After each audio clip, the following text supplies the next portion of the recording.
Ok, vous avez donc des images qui sont sur le document. On va l'enregistrer sous un nouveau nom. Comme ça, on ne va pas perdre cette version-ci. On va même l'enregistrer, si vous voulez, 2 fois de suite. Numéro 20, ensuite numéro 21. Donc je suis sûr que dans le numéro 20, j'ai le document tel qu'il est actuellement. Et dans le numéro 21, je vais travailler.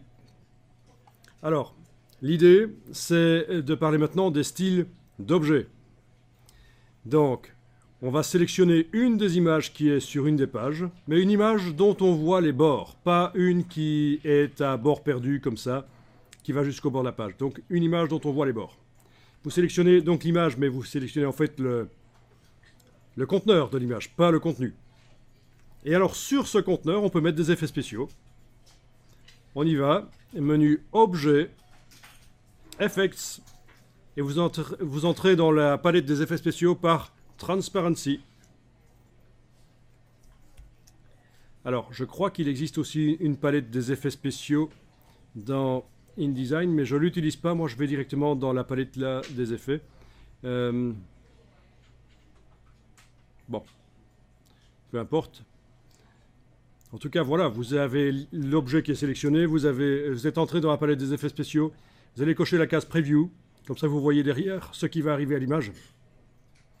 Et Transparency, on ne va pas la modifier, on pourrait, mais ça n'a pas de sens ici. Pourquoi rendre l'image transparente? En plus, il n'y a rien derrière, il n'y a pas de raison. Par contre, ce serait un élément décoratif dans la mise en page, pourquoi pas? Avec un fond qui a été mis aussi sur les pages, pourquoi pas? On essayera plus tard. Mais dans ce cas-ci, non, je laisse la transparence à 100%. Par contre, je vais aller mettre une ombre projetée, donc je clique sur Drop Shadow, et voilà une ombre qui arrive. Alors on a l'impression que l'ombre est de mauvaise qualité, mais quand elle sortira, dans la sortie finale, ce sera une ombre de bonne qualité, ça ne sera pas autant pixelisé que ce qu'on voit là. Bien. Ok, je clique sur OK. Alors je vais mettre également un contour sur cette image. Donc, en sélectionnant l'image avec la flèche noire, donc le conteneur de l'image, je mets en avant la case de contour, ici, dans la palette des outils, et je vais aller choisir une couleur, ou en créer une. Ah oui, au fait, on pourrait prendre une couleur qui se trouve dans l'image. Ben oui, c'est bien aussi ça, pour donner des couleurs aux éléments sur les pages, des couleurs de fond, etc. C'est toujours bien quand vous allez chercher les couleurs dans les images. Eh bien, on va voir comment faire. Donc, la palette nuancier est là, et je vais au final obtenir une couleur qui sera dans la palette nuancier, et que je pourrai utiliser pour le contour. Mais dans un premier temps, je dois la prélever dans l'image. Alors, vous allez, avec la pipette qui est ici derrière la pipette des thèmes couleurs, vous prenez l'Eyedropper Tool. N'allez pas trop vite. Voilà, Eyedropper Tool, donc c'est la pipette toute simple. Vous allez cliquer. Et là où vous avez cliqué, ça a prélevé la couleur et elle arrive là. D'accord? Mais le problème, c'est que la pipette se met directement en mode application. Quand vous l'avez utilisée pour la première fois, elle était en mode prélèvement, mais maintenant elle est passée en mode application. Il faut la forcer, si on veut continuer à prélever, pour choisir une autre couleur, il faut la forcer à rester en mode prélèvement, et ça c'est la touche Alt. Enfoncez la touche Alt, vous pouvez cliquer à d'autres endroits, et vous voyez que là où vous cliquez, la couleur choisie est envoyée dans la case qui est en avant-plan ici. Tiens, l'ombre a disparu, c'est ennuyeux. C'est pas grave. On la remettra après. Bien, vous avez réussi à prélever une couleur dans l'image? Bien.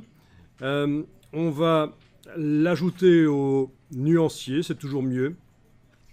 Si je l'utilise sur plusieurs images, cette couleur, sait-on jamais. Donc je vais double-cliquer sur l'échantillon ici.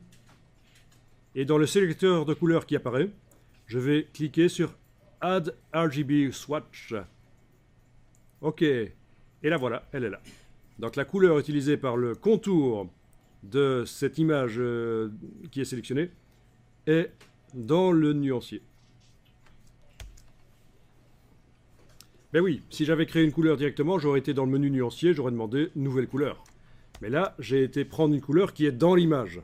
Très très intéressant pour faire des mises en page qui ont de la cohérence, utiliser des couleurs qui se trouve dans l'image. Bon, alors évidemment, le contour, là, si je clique avec la flèche noire à côté de la page et que je vais en un affichage preview, ben, il est minuscule le contour. Peut-être que je le veux plus large. Attention, on commence à faire des documents ici maintenant qui sont un peu ciblés plutôt jeunesse. Dès que vous commencez à mettre des effets spéciaux comme des ombres, des gros contours, etc., c'est certainement pas pour un rapport d'entreprise que vous allez faire ce genre de choses. C'est pas sérieux.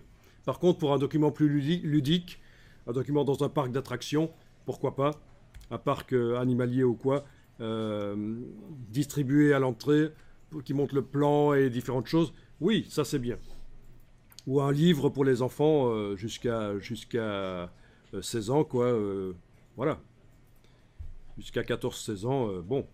Ok, donc le contour, on va modifier le contour.